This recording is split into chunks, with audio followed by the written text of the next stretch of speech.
ഏലക്ക വില ഉയരുമ്പോഴും കാലാവസ്ഥ പ്രതികൂലമായത് കർഷകർക്ക് തിരിച്ചടിയായി മാറുകയാണ്. സീസൺ ആരംഭിച്ചിട്ടും ആവശ്യത്തിന് മഴ ലഭിക്കാത്തതിനാൽ ഏലക്കായുടെ വിളവെടുപ്പും വൈകുന്ന സാഹചര്യം നിലനിൽക്കുന്നുണ്ട്.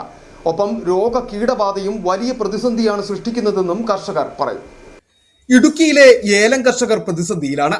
മഴയെ ആശ്രയിച്ചുള്ള കാർഷിക വിളയാണ് ഏലം. ഇത്തവണ സീസൺ ആരംഭിച്ചിട്ടും ആവശ്യത്തിന് മഴ ലഭിച്ചിട്ടില്ല. തണുപ്പും മഴയും കൂടുതലുള്ള ചില പ്രദേശങ്ങളിൽ ആദ്യ വിളവെടുപ്പ് നടത്തിയെങ്കിലും കൂടുതൽ സ്ഥലങ്ങളിലും ഏലക്ക വിളവെടുപ്പിന് പാകമായിട്ടില്ല. വരും ദിവസങ്ങളിൽ കൂടുതൽ മഴ ലഭിച്ചില്ലെങ്കിൽ ഉൽപാദനം ഇടിയും. കാലാവസ്ഥാ വ്യതിയാനം മൂലം മഞ്ഞപ്പിഞ്ചു കൊഴിച്ചൽ പോലുള്ള രോഗബാധയും ഏലച്ചെടികളെ ബാധിക്കുന്നുണ്ട്. പ്രധാന പ്രശ്നം എന്ന് പറഞ്ഞാൽ കാലാവസ്ഥയുടെ വ്യതിയാനമാണ്. ഇപ്പം ഈ മഴ വളരെ കുറവായതുകൊണ്ടും ചൂട് കൂടുന്നതുകൊണ്ട് മഞ്ഞപ്പിഞ്ച് കണ്ടമാനമായിട്ട് പൊഴിയുന്നു. പ്രകൃതിയെ നിയന്ത്രിക്കാൻ പറ്റുന്ന സംവിധാനങ്ങളൊന്നും നിലവിൽ ഇല്ല.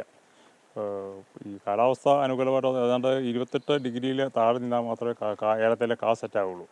ഈ പലപ്പോഴും പൂ വിരിയുന്നുണ്ട്. മഴ വല്ലപ്പോഴൊക്കെ പെയ്യുന്നുണ്ടല്ലോ, നനച്ച് കൊടുക്കുന്നുണ്ടോ, അല്ലെങ്കിൽ പൂ വിരിയുന്നുണ്ട്. പൂ വിരിഞ്ഞിട്ട് അത് മഞ്ഞപ്പിഞ്ചായിട്ട് പൊഴിഞ്ഞു പോയി ചെയ്തുകൊണ്ടിരിക്കുന്നത്.